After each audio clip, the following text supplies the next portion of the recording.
I saw Ukraine's football party 10 years ago. I'll support them against Wales. Ed Vulliamy. On Sunday evening, every football fan in the world apart from the Welsh will be joined by many others who do not even care for the game in rooting for the national team of battered and besieged but resilient Ukraine as they face Wales for a place in the World Cup in Qatar later this year. Watching here in St David's, Pembrokeshire, even I, with a substantial quotient of Welsh DNA, will be wearing my official Ukraine yellow football shirt with Malinovsky 8 on the back. The game could not be more poignantly or cogently timed.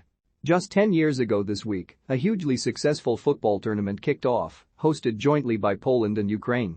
Euro 2012 was seamlessly set astride the eastern border of the European Union, the frontier across which millions of refugees have now fled their native land over the past 100 days. Now, those 10 short years feel like an unthinkable lifetime. Not everyone will remember Euro 2012 fondly. Some of the ultra fans that follow Ukrainian and Polish clubs are among the most infamously racist crews in football. For that reason, the families of England players Theo Walcott and Alex Oxlade-Chamberlain stayed home. But I don't remember anything in summer 2012 to resemble the vicious racism with which England's under-21 team was assailed in Serbia that October. It was football and fun, the kind of prolonged dotty international street party for which we love the game at its best. With business to see to in Eastern Europe that summer, I breezed into Ukraine with a friend from Warsaw for 3 matches. There is little to mutually embitter fans of Denmark and the Netherlands or the good citizens of Kharkiv and the fans of its team, medalist Kharkiv, so that when the 2 North European nations met to play there on 9 June 2012, the local fans were ready to greet both for a boulevard and bar jamboree. I registered a band of medalist ultras called Sect 82, who, after Denmark's 1-0 win that night, pitched up at the Patrick Irish pub in town, its walls adorned with beer mats from all over the world. They were part of the bartering of Ukrainian and club scarves for foam rubber Viking helmets and Hup Holland Hup sun hats, learning songs in tricky languages over Obolon premium beer. Ukraine v Sweden in Kyiv was the host nation's opening game on 11 June, and a battle between titans. Ukraine's national hero Andriy Shevchenko, who had returned to play for the home Dynamo Kyiv team after sojourns at Milan and Chelsea, and Sweden's Zlatan Ibrahimovic, who had just left Milan for Paris Saint-Germain.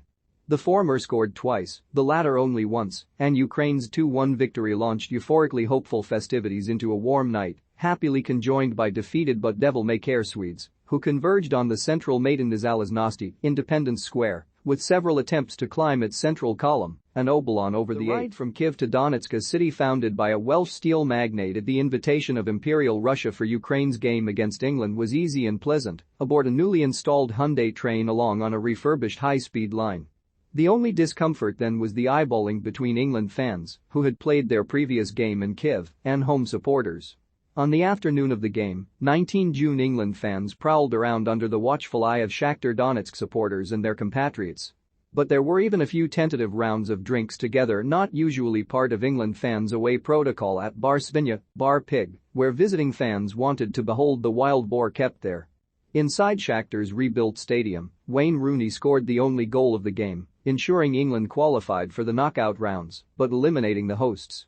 The home supporters were rightly outraged by the disallowing of a Marco Devi equalizer, the ball scooped from inside the goal by John Terry, a pre-goal line technology where's VAR when you needed it moment. It is hard to believe now that this is the same country. A year after the Ukraine-Sweden game, Maidan Zalesnosti became synonymous with Euro-Maidan demonstrations against a then pro-Russian government's refusal to endorse free trade with the EU, and within another 4 months, the Maidan uprising against the government. If Ukraine's football ultras had not been political to start with, politics found them.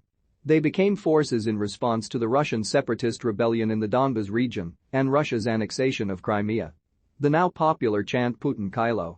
La la la, Putin is a dickhead," began among medalist supporters.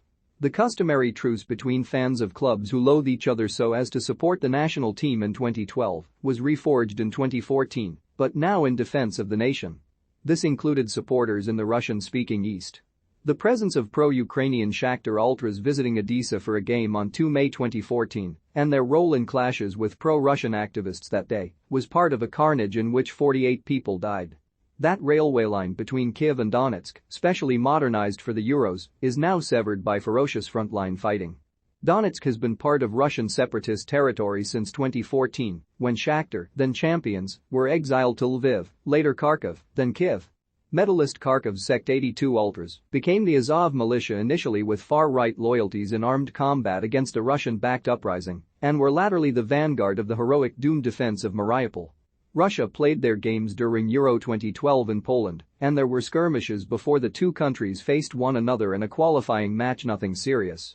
And 6 years after those heady days when Spain lifted the trophy in Kiev, an equally successful international football competition, the 2018 World Cup won by France's perfect team was hosted by and staged in Russia.